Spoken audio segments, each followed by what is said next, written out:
Марија, добро утро и до тебе и поздрав од студиото од мене и од Горан. Добро утро и до вас во студиото. Моментално се наоѓаме на улица Свети Кирил и Методи во центарот на градот, каде што можеме да забележиме зголемен интензитет на сообраќајот, исто така влажни коловози.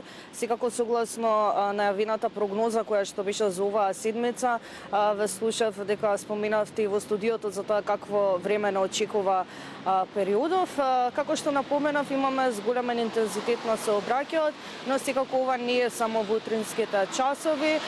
Метажот се зголемува во временскиот интервал од 13 до 16 часот. Секако во тој период многумина од нашите сограѓани ги напуштаат своите работни места некаде од 15 до 16 часот и се упатуваат кон своите домови, па тука се создава тој сообраќаен метеж.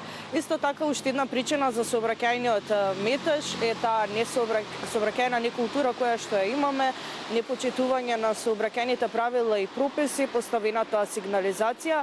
Секако ова не се случува само во Скопје, може да се каже дека се случува во повеќе делови од Македонија. Можам слободно да кажам дека оваа сообраќајна некултура немногу е застапена на Балканот. Како што кажав, во временскиот интервал од 13 до 16 часот се зголемува интензитетот на сообраќајот, но и во раните утрински часови, како што можете да видите на лице место, имаме зголемен број на возила. Во овие рани утрински часови многумина од учениците се упатуваат кон своите училишта, односно кон своите училишни клупи, па тоа е уште една причина да ја намалиме брзината не само кога сме во близина на пешачкиот премен, туку секако кога сме и во близина на училиштата. Намалете својата брзина за ваша безбедност, а секако и за безбедноста на нашите најмили и најмали дечиња. Исто така морам да напоменам дека децата се една од најранливите категории кога станува збор за сообраќајот. Според некои анализи на Обединетите нации, 500 деца во текот на еден ден ширум светот ги губат своите животи како резултат на несовесно управување зад воланот, па еве апел до сите, не само утринава, туку секој ден кој што следува да бидете внимателни и да ја намалите брзината кога се наоѓате во близина на училишта и исто така кога се наоѓате во близина на пешачкиот премен. Мобилните уреди се исто така едни кои што го привлекуваат нашето внимание кога станува збор за сообраќајот. Да, мобилните уреди не се потребни, моментално и мене ми е потребен, додека сум на моето работно време.